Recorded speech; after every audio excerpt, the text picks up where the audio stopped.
യേശു ക്രിസ്തു എനിക്ക് വേണ്ടി എല്ലാം ചെയ്യും. ഞാൻ കരയായിരുന്നു, കർത്താവെ എന്നെ രക്ഷിക്കണേ, എനിക്ക് വേണ്ടി ഇത് ചെയ്യണേ. ഞാനിങ്ങനെ കരഞ്ഞുകൊണ്ടിരിക്കുമ്പോൾ എൻ്റെ ഉള്ളിലൊരു ശബ്ദം കേട്ടു.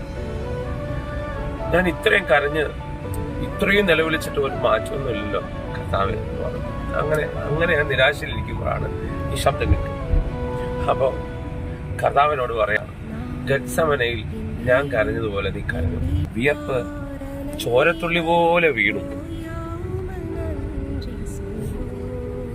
അപ്പൊ ഞാൻ കർത്താവെ, വിയർപ്പ് ചോരത്തുള്ളി പോലെ വീണമെങ്കിൽ അതെത്ര ട്രെയിൻ ചെയ്തുള്ള പ്രാർത്ഥനയാണ്.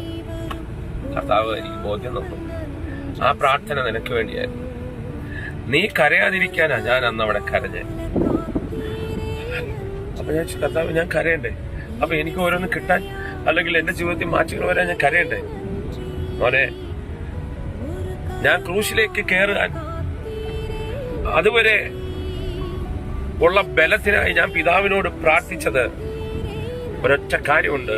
ഈ ക്രൂശ് ഒന്ന് കഴിഞ്ഞാൽ, ഈ ക്രൂശിലൊന്ന് വിശ്വസിക്കുന്ന സകലർക്കും ആമേൻ, ക്രൂശിലൂടെ ഞാൻ നേടിയത് മുഴുവനും അവരുടെ ജീവിതത്തിലേക്ക് വരും. അപ്പൊ ഞാൻ അതുകൊണ്ടാ വചനം പറഞ്ഞേ, സ്വർഗത്തിലെ സകല ആത്മീക അനുഗ്രഹത്താലും അവൻ ക്രിസ്തുയേശുവിൽ എന്നെ അനുഗ്രഹിച്ചിരിക്കുന്നു. അവൻ എന്നെയും ഉയർപ്പിച്ച് സ്വർഗത്തിൽ ഇരുത്തിയിരിക്കുന്നു. അബ്രഹാം പിതാവിന്റെ അനുഗ്രഹം ക്രിസ്തുയേശു മുഖാന്തരം ജാതികളായ നമ്മുടെ മേൽ വരുവാൻ അവർ വാഗ്ദത്ത വിഷയമായ പരിശുദ്ധാത്മാവിനെ പകർന്നിരിക്കുന്നു. അവനെല്ലാം ചെയ്തിരിക്കുന്നു. ദൈവത്തെ സ്നേഹിക്കുന്നവർക്കായി ഒരുക്കിയിട്ടുള്ളത് ഒരു കണ്ണ് കണ്ടിട്ടില്ല, സ്നേഹിക്കുന്നവർക്കായി ഒരുക്കിയിട്ടുണ്ട്. അപ്പൊ എനിക്കൊരു കാര്യം മനസ്സിലായി, യേശു എനിക്ക് വേണ്ടിയിട്ട് അവനിലൂടെ ഉള്ള എല്ലാ ബ്ലെസ്സിങ്ങും ഓൾറെഡി തന്നു കഴിഞ്ഞു. ഞാനൊന്ന് വിശ്വസിച്ചാ മതി. അപ്പൊ ഞാൻ എന്താ ചെയ്യണ്ടേ? നിനക്ക് തന്നെന്ന് ഉറപ്പുണ്ടെങ്കിൽ ഇപ്പൊ നിന്റെ ഹൃദയത്തിൽ എന്താ വരുന്നേ? ഇപ്പൊ വരുന്നത് കർത്താവേ നന്ദിയാണ്, സ്തുതികളാണ്, ആരാധനയാണ്. പരിശുദ്ധാത്മാവിനോട് പറഞ്ഞു, അത്ര മാത്രം ചെയ്താൽ മതി. ഒന്ന് സ്തുതിച്ചേ, ഒന്ന് ആരാധിച്ചേ. ഹൃദയത്തിനകത്ത് ഒന്നും കിട്ടിയില്ല എന്നുള്ള നിരാശ വിട്ടേ.